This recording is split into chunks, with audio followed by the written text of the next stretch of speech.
E eu quero te convidar você a abrir a palavra de Deus em 2 Reis, 2 Reis, capítulo 5, versículo 1.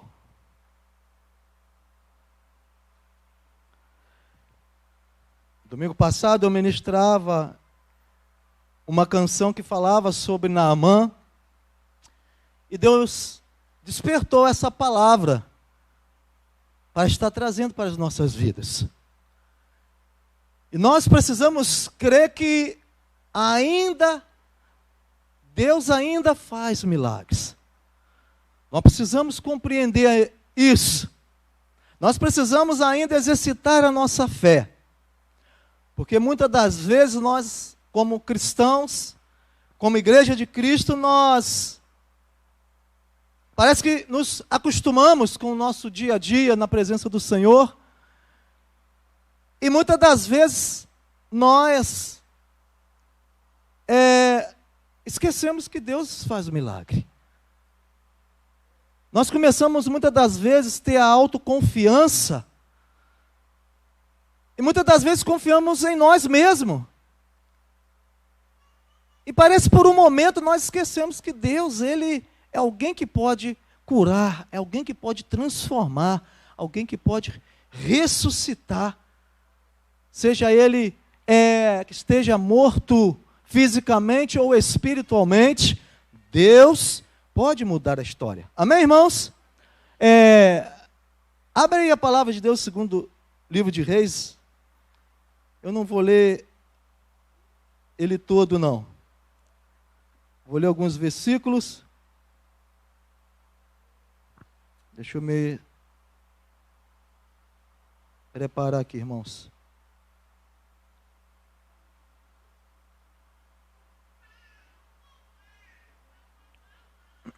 Amém?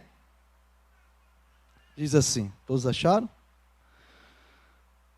Naamã, comandante do exército do rei da Síria, era muito respeitado e honrado pelo seu senhor, pois por meio dele o Senhor dera vitória à Síria. Mas esse grande guerreiro ficou leproso. Ora, tropas da Síria haviam atacado Israel e levado cativa uma menina, que passou a servir a mulher de Naamã.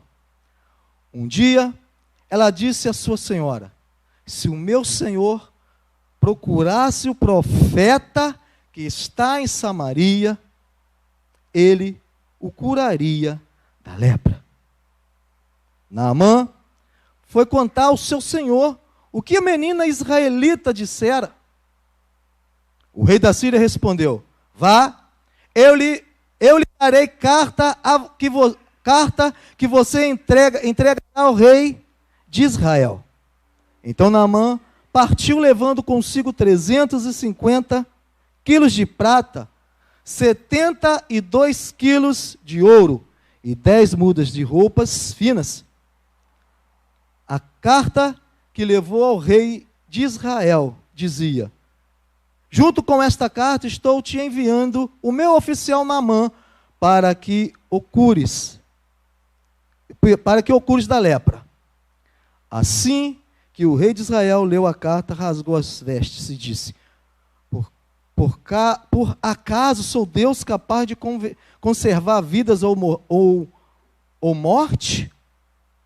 Porque este homem me envia alguém para que eu o cure da lepra. Veja como ele procura um motivo para se desentender comigo.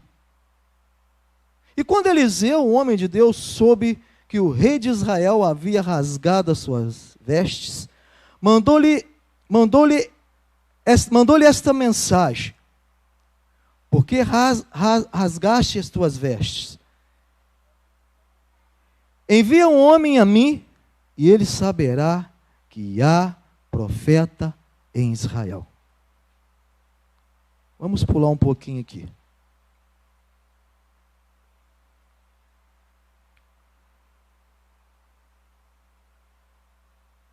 17.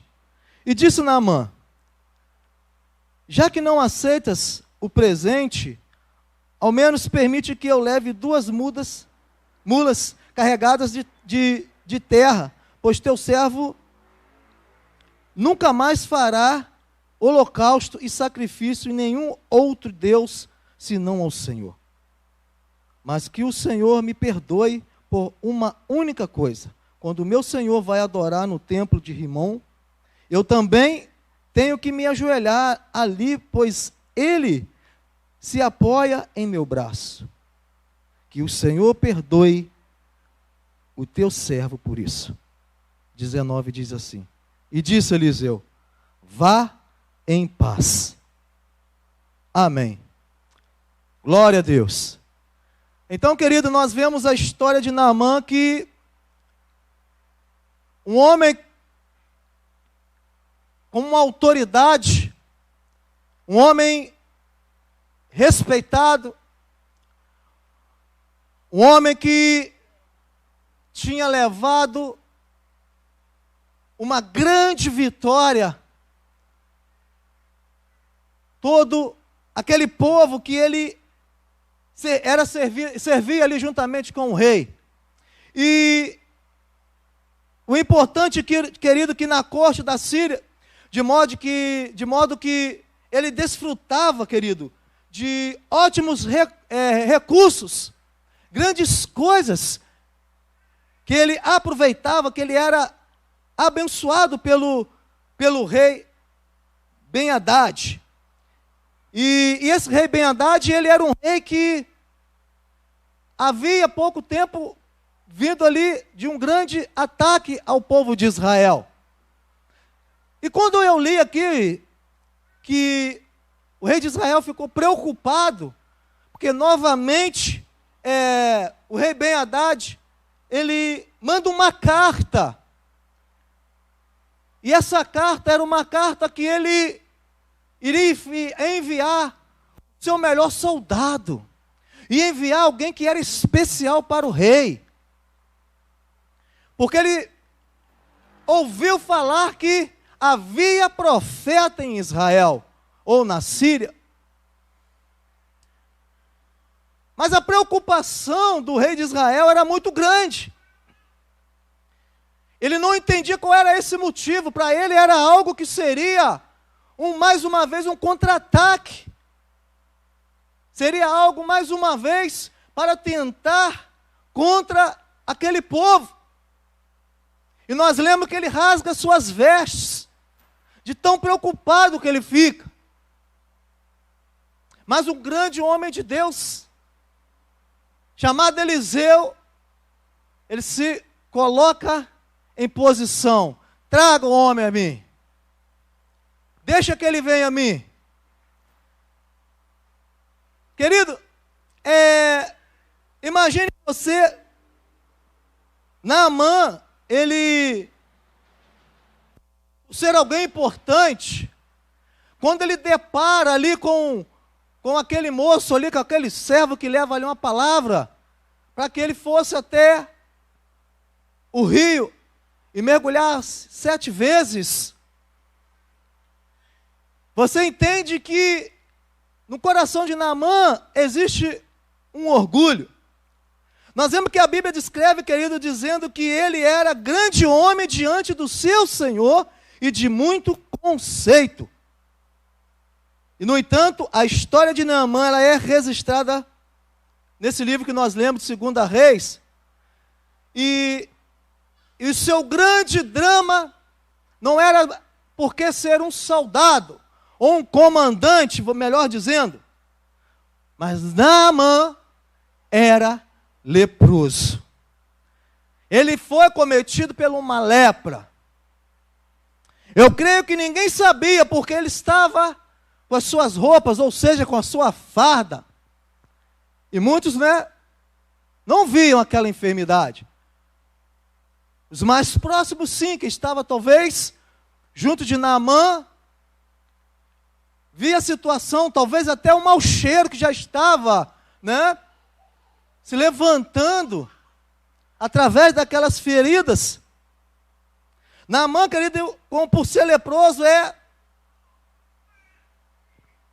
quando nós vemos, na época na sua época, existem algumas diferenças de um país para o outro. Por exemplo, nós vamos ver que depois que Naamã ele sai, ele oferece algumas ofertas para Eliseu. E Eliseu não aceita, né? E Geazi ele quer pegar aquelas ofertas, e você vê que ele é acometido de lepra. Se você olhar algumas histórias de homens ou pessoas, né, mulheres que tiveram lepra, em Israel o costume era separar aquelas pessoas do meio da sociedade, para que as pessoas não o tocassem ou até mesmo não viessem ser leprosos. E todavia o termo, querido, em hebraico, utilizado para se referir a essa doença, ele significa sarat. É usado para designar vários tipos de doença de pele. E desse modo não é possível determinar com exatidão o tipo da lepra de Naamã. Se era algo contagioso, ou se talvez se era algo, né? Ou talvez não era realmente uma lepra. A Bíblia fala que é uma lepra. Mas existem vários tipos de doenças na pele que parece, você olhar assim, parece até que é uma lepra. Mas não existe tão certo algo que, a não ser a Bíblia, o tipo dessa lepra, dessa doença. Existem alguns estudiosos, querido, que eles dizem que a lepra de Naamã não fosse do tipo mais severo no que se diz respeito ao perigo de contagiar as pessoas. Essa conclusão ela foi tirada de fato que Naamã não vivia isolado. Ele vivia ainda na sociedade. Ele vivia no comando do quartel do rei. Alguns estudiosos, né, fizeram assim essas análises, porque por contatos que ele estava com as pessoas, outros eram para estar, né, atingidos também por essa lepra. E o servo de Eliseu, quando ele foi contagiado também, castigado por essa mesma lepra que havia sobre a vida de Naamã, né? Nós também não temos relato como era. Mas em Israel, por ser uma outra forma, né, de conviver com as pessoas leprosas, possivelmente ele pode ter sido isolado, né? E por outro lado, nós vemos também alguns estudiosos que dizem que há também que alguns que defendem que Naamã não vivia recluso e não está relacionado ao perigo de contágio. Naamã, querido, ele pertence. Se Naamã pertencesse ao povo de Israel, certamente Naamã, talvez ele teria que estar isolado.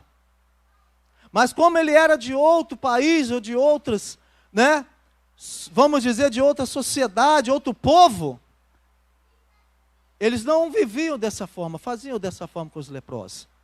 Mas se ele estivesse talvez em Israel, não por ser um comandante, mas ele seria separado do povo. Ele seria alguém isolado do povo. Porque era a forma que eles tratavam, era a forma que eles lidavam. Mas com tudo isso, querido, que nós estamos falando, que eu estou falando sobre essa história, né, que nós ouvimos muito falar de Naamã, algo que vem nos impactar sobre uma menina ou uma jovem que foi levada cativo.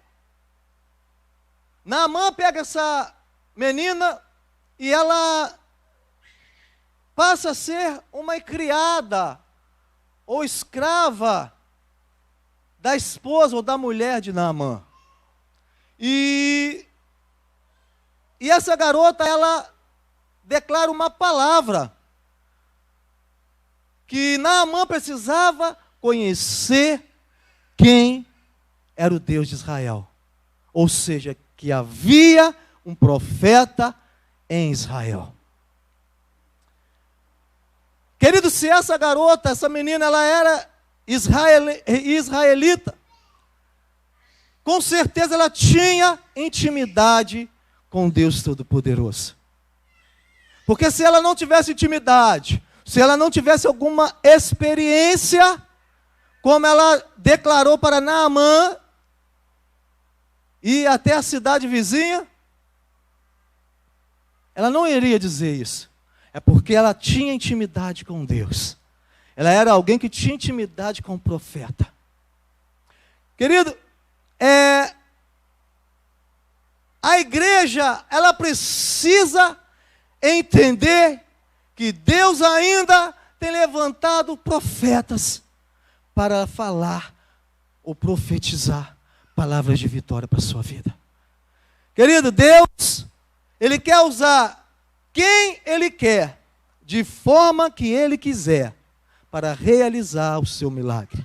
Independente de idade, de cargos ministeriais, ou de cargos em qualquer outras, ou empresa, ou executivo, o que for. Deus quer usar pessoas que estão realmente voltadas para Ele. Querido, talvez você já tenha andado desacreditado. Talvez você hoje não tenha confiado como você confiava antes. Mas Deus ainda faz milagre acontecer. E Deus quer usar você como profeta e profetiza para liberar palavras e declarando: na igreja do Nazareno Central ainda tem profetas e profetisas do Senhor. Ainda há milagre acontecendo. Ainda existe milagre que pode, querida, acontecer não só nas nossas vidas, mas em vida de outras pessoas. Deus vai, querido, te usar para libertar, para liberar uma palavra de milagre para outras pessoas. O que você não pode deixar o seu coração endurecer, o que você não pode ter medo ou resistência, ou até mesmo orgulho, entrar no teu coração, para não deixar você ver o que Deus pode fazer em teu favor. O que nós não podemos é perder a nossa fé. O que nós não podemos é ser resistentes ao poder de Deus. Não existe, querido, resistência para o Senhor. Mas você, como tem o livre-arbítrio, há momento que você acaba escolhendo a não fazer aquilo que Deus quer que façamos. Mas quando você tem um coração voltado para Ele, Ele quebra essa resistência e faz acontecer um milagre na tua vida. E através de você, Deus fará outros milagres, em nome de Jesus. Quem não garante, a Bíblia não fala que essa menina que foi levada cativo ou como escrava, não recebeu uma palavra de vitória, de milagre na vida dela. Porque ela falou com muita convicção. Ela falou com muita determinação. Tomara o meu servo ir até a Síria. Lá tem profeta, em Israel tem profeta. Jovens, senhores, mulheres, homens de Deus, seja um profeta que venha liberar algo para que outras vidas sejam transformadas. Não deixe de abrir a sua boca, aonde você estiver. Não deixe de declarar aquilo que Deus já fez em teu favor, para outros que precisam de você. Quando nós vemos Naamã, nós vemos que no primeiro momento Naamã, ele teve o quê? Uma resistência à palavra do profeta. Ele resistiu. Se nós olharmos o versículo 10, diz assim o versículo 10. Eliseu enviou um mensageiro para lhe dizer: vá e lava-se 7 vezes no Rio Jordão. Sua pele será restaurada e você ficará purificado. 7, querido, o número 7, ele significa o número da perfeição. Olha como esse Deus, ele é maravilhoso. Mergulhe 7 vezes no Rio Jordão. Na 7ª vez, você vai levantar purificado. Aí quando você vai lá no versículo 11, você vê o seguinte: mas Naamã ficou indignado e saiu dizendo: eu estava certo de que ele sairia para receber-me, invocaria de pé o nome do Senhor seu Deus, moveria a mão sobre o lugar afetado e me curaria da lepra. Olha o orgulho, olha a resistência de receber a palavra de Deus.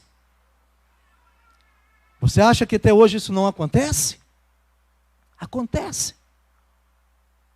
Grandes homens, grandes mulheres, muitas das vezes estão em certos status, que muitas das vezes eles resistem o poder de Deus.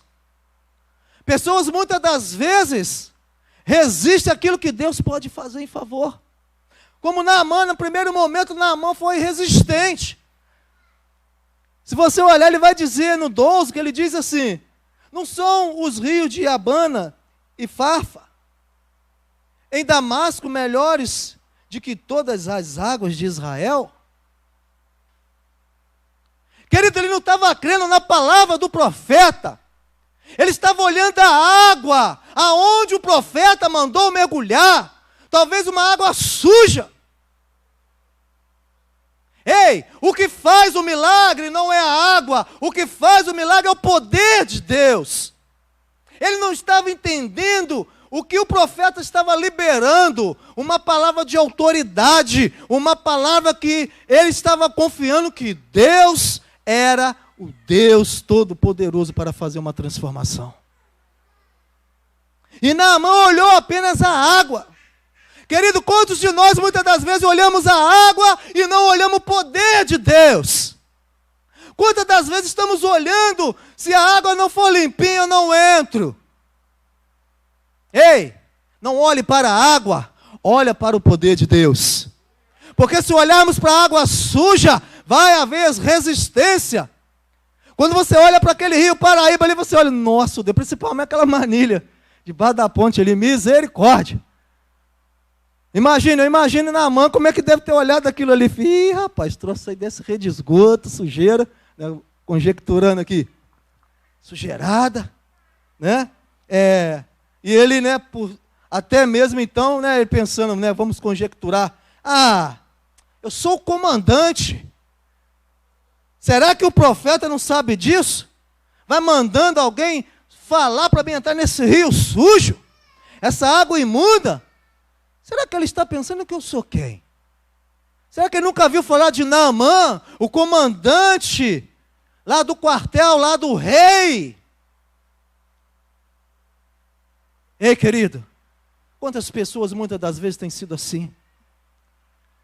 Têm olhado muitas das vezes para aquilo que é sujo, para aquilo que talvez não é nada, mas não olha para aquele que é tudo, que faz tudo e pode tudo, que é Deus. Querido, passa a olhar para aquele que é e pode fazer para a tua vida e para outros que precisam de nós. Não seja resistente ao poder de Deus, não seja resistente à palavra do Senhor, porque Ele é quem cuida de cada um de nós. Querido, Deus, Ele usa como Ele quer. Aquele rio estava sendo algo para apenas simbolizar. Porque muitas das vezes, nós lemos aqui que ele vivia com lá o rei em seus lugares de adoração a ídolos. Ele era alguém que adorava outros deuses. E de repente ele é preciso entrar em uma água e ouvir falar até mesmo de outro Deus.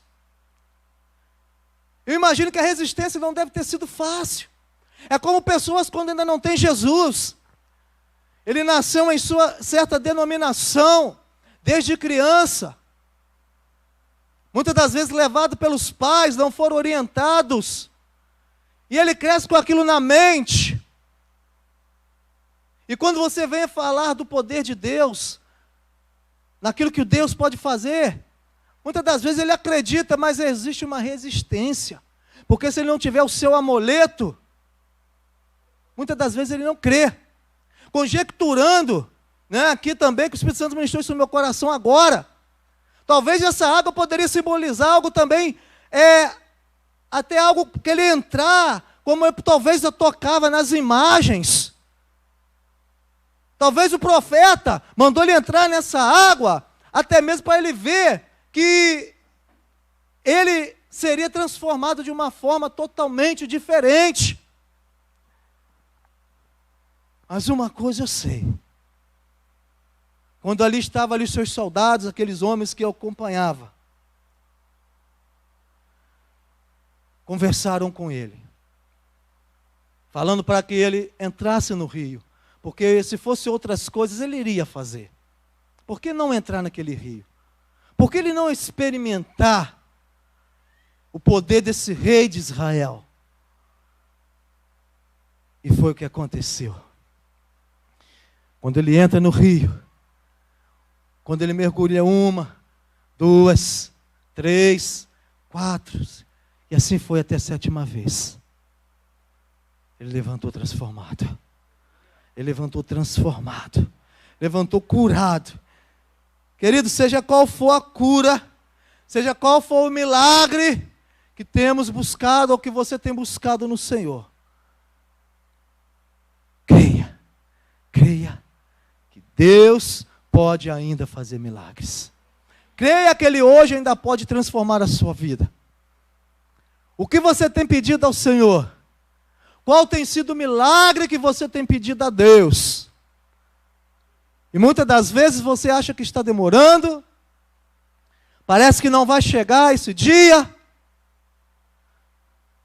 mas o Senhor, querido, quer transformar a sua vida. E muitos tenho certeza que Deus já fez um grande milagre. Creio que muitos já experimentou desse milagre. E outros vão experimentar em nome de Jesus. João 11:40, ele diz o seguinte: disse-lhe Jesus: não lhe faleis, se creres, verás a glória de Deus? Se você crer, você vai ver a glória de Deus, querido. Se você crer, você vai ver a glória de Deus. O que nós precisamos é crer. O que Naamã precisava crer. E quando Naamã creu, algo sobrenatural aconteceu na vida de Naamã. A história de Naamã foi mudada. Não importa, querido, de que forma o Senhor quer transformar a sua vida. Não importa, querido, quem Deus quer usar para que a sua vida seja transformada. Seja uma criança, um jovem, alguém da melhor idade. Mas que essa pessoa esteja com a vida no altar de Deus. Pode ter certeza que essa pessoa, querido, vai liberar uma palavra e o milagre vai acontecer na tua vida. Eu creio nisso em nome de Jesus. Nós, como igreja do Senhor, nós temos que crer no milagre de Deus. Vivemos tempos que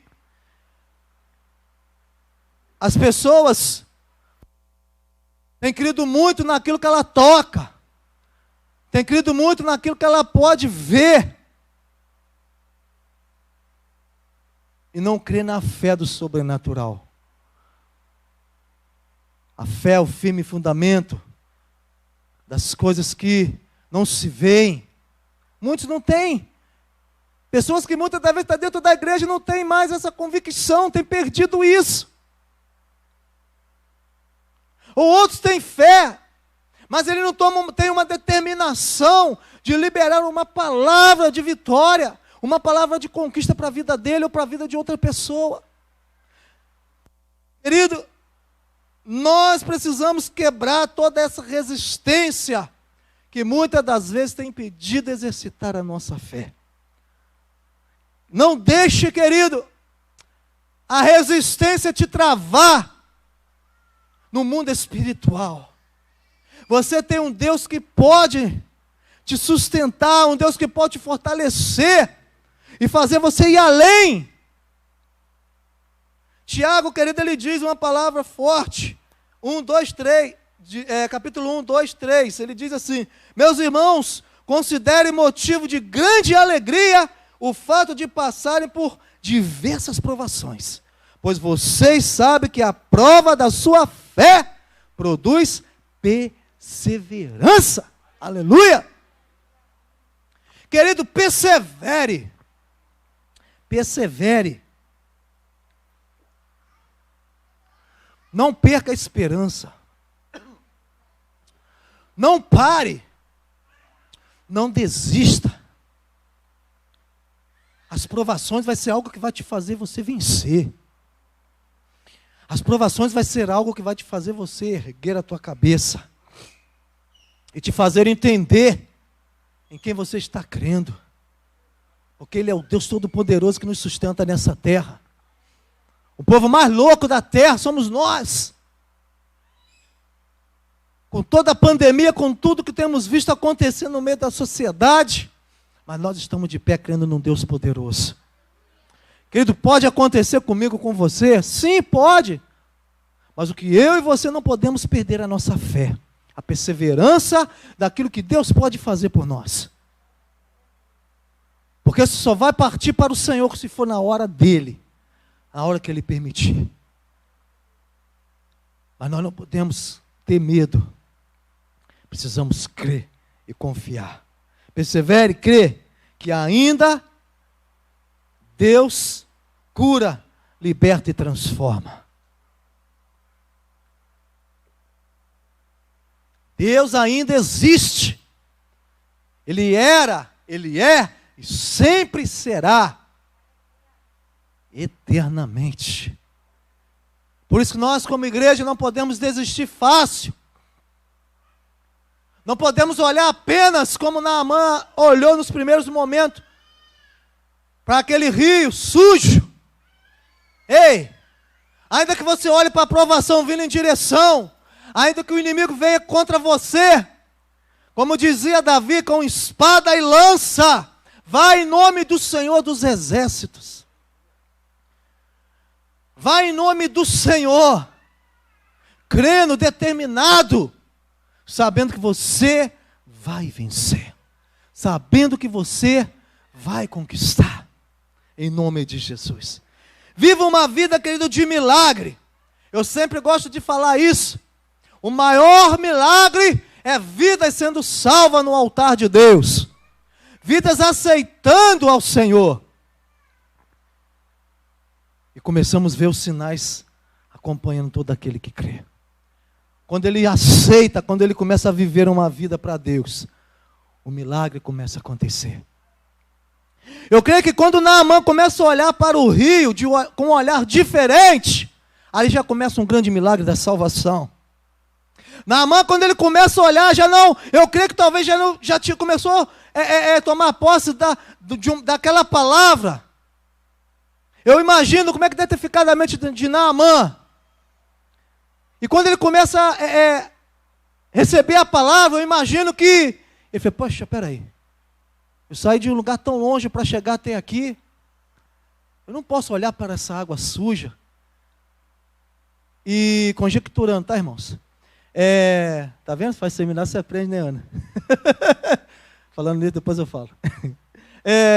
E você, querido, eu fico imaginando, quando ele começa a olhar aquela água suja com outro olhar, eu creio que já começa a olhar como se tivesse uma água limpa.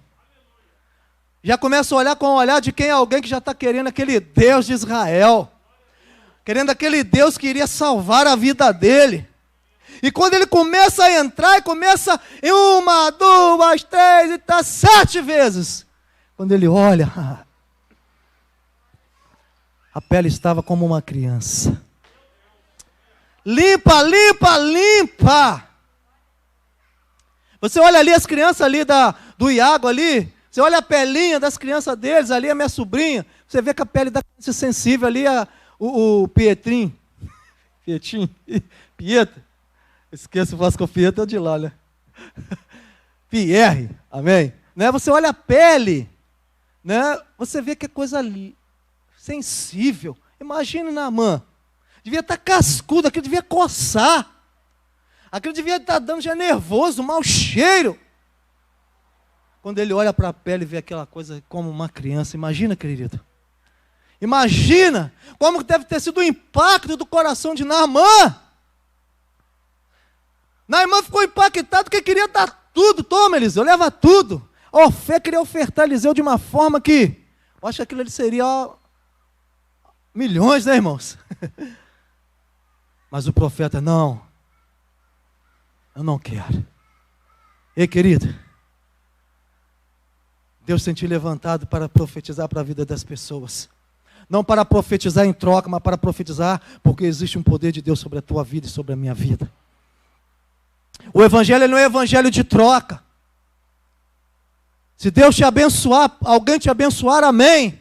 Mas não porque você está, não, porque eu vim orar aqui, tem que levar alguma coisa. Não existe isso. Vá e leve uma palavra, porque eu creio que Deus vai fazer vidas ser transformadas. Eu creio que vidas vão aceitar a Cristo. E quando eles aceitarem a Cristo, todos os sinais do milagre vão acompanhar. Se não enxerga, vai enxergar. Se não fala, eu creio que Deus pode fazer falar. Se não anda, eu creio que Deus pode fazer andar. Se está morto, eu creio que Deus pode ressuscitar. Porque esse Deus, Ele tem poder. Ele pode todas as coisas. Nós podemos todas as coisas no Senhor.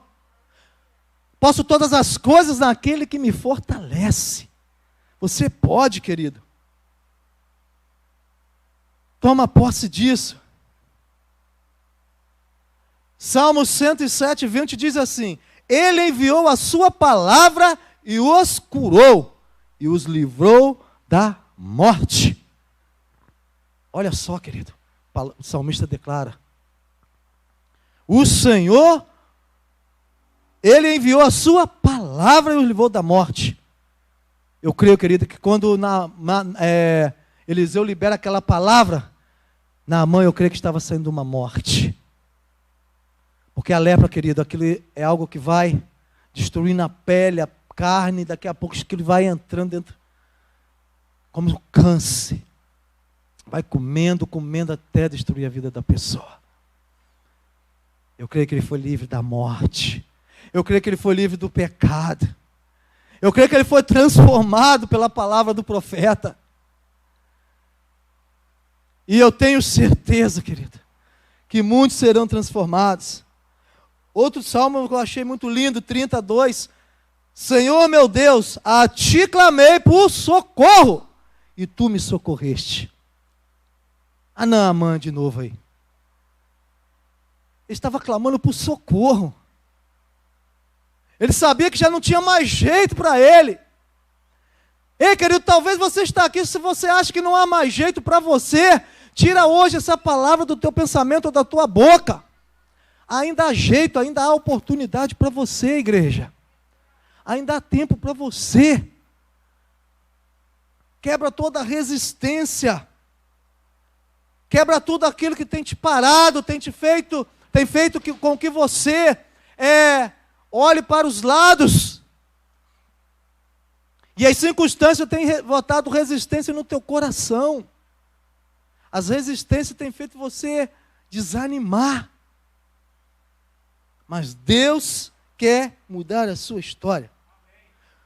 Cura-me, Senhor, e sereis curado. Salva-me e serei salvo, pois tu és aquele quem eu louvo. Jeremias 17, 14. Creia nessa palavra, querido. Creia que tudo será transformado na tua vida. Creia que esse Deus, Ele é capaz de fazer o impossível acontecer. Ele é capaz de ver as pessoas da forma que chega totalmente transfigurada dentro da igreja. E ele começa a mudar a história dessa pessoa. Ele começa a limpar. Ele começa a tirar toda aquela sujeira, raspando, limpando, até ver a cicatriz, aquele fechando. Como está o seu coração hoje? Como está a sua vida hoje, diante desse Deus? Será que precisa ser cicatrizado? Será que existe uma lepra hoje na tua vida que, não digo a lepra como estava em Naamã, mas talvez uma lepra que seja ela um pecado que está oculto, uma enfermidade que está oculta, algo que você está passando, que está escondido e você não consegue colocar para fora. Deixa eu dizer para você nessa noite aqui, existe um rio. E você pode chegar aqui hoje e mergulhar quantas vezes você quiser. Mas mergulhe apenas 7 vezes. Que é o número de vitória, de bênção para a tua vida. Querido, nessa noite, eu não sei como você está, mas ainda existe um milagre para a tua vida. Deus quer operar um grande milagre na tua vida. Como você está passando esse período?